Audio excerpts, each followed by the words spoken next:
So let's take some questions. I think in the interest of time, I'll take 3 questions at a time and then answer them. Let me start with those. If there's a breakdown of industry by industry, no, it's we learn from the South African experience, but there's no copy-paste in those movements. We develop our own tactics and strategies that best fit our goals and the reality today.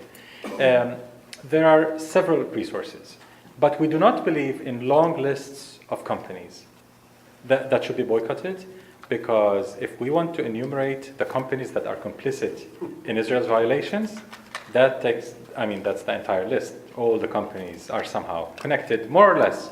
But there goes your shampoo, your cereal, your soap. You end up boycotting yourself. Nothing works.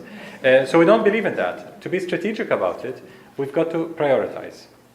So for example, if you're living in Detroit, now there are 100 companies that you can boycott to support us.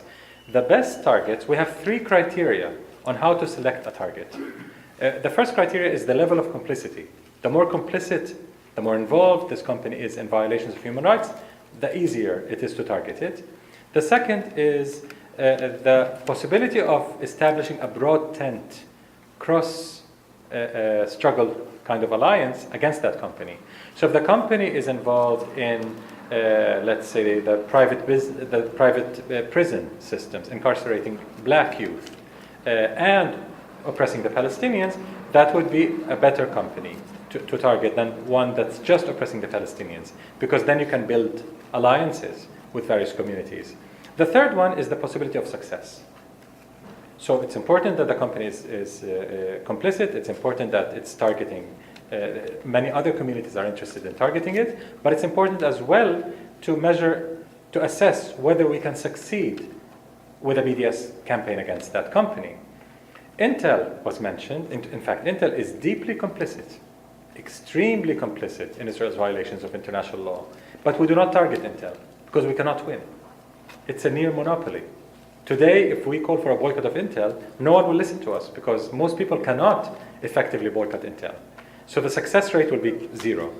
So we prefer to boycott HP, where there are other alternatives, and HP is deeply involved in the checkpoints, in biometric systems with the Israeli army, communication systems, and so on. Motorola.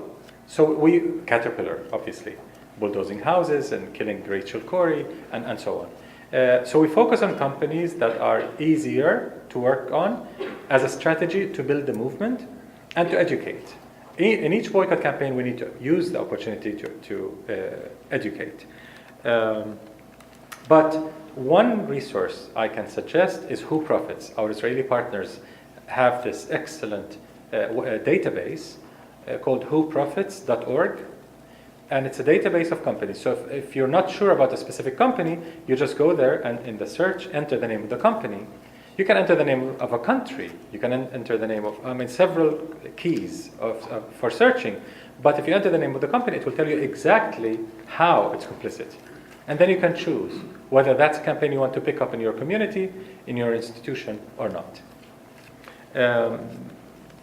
The second question, the 2 parts, that traveling freely, having an Israeli ID makes it easier for me, but I wouldn't say freely. Freedom and occupation don't work together, but relatively freely, yes. So far we're not being targeted individually. We don't know how long that will last, but we're not feeling yet personal pressure on us to prevent travel. The second point, as I mentioned, the high-tech industry is extremely, terribly involved in the violations of human rights. The Israeli high-tech industry and the American high-tech industry working with Israel. Many of the contracts are military contracts because that's the biggest industry going on in Israel, the military industry.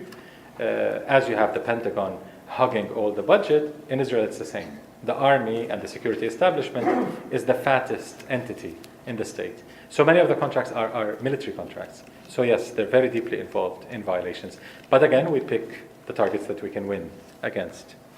As to the question about Palestinian workers being compelled to work in the construction of settlements that are ethnically cleansing them.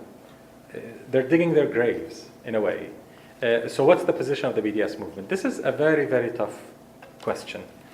The BDS National Committee includes all the trade unions. So it includes every representative of those workers. And it also includes all the political parties.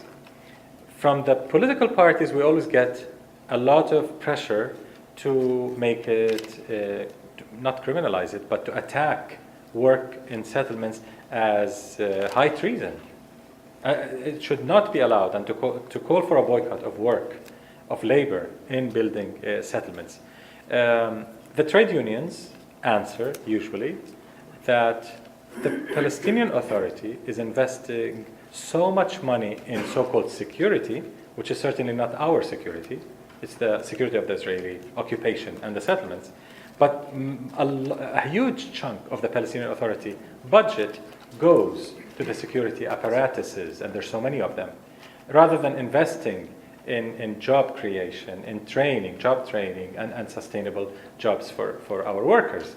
So if you want the workers to stop working in settlements and there are no alternatives, you're asking them to leave the country or die, starve, so they can't feed their families. So it becomes much more than a political issue, it becomes a moral issue. It's a huge moral dilemma. Of course, we denounce, we condemn any work in building Israeli settlements in the occupied territories.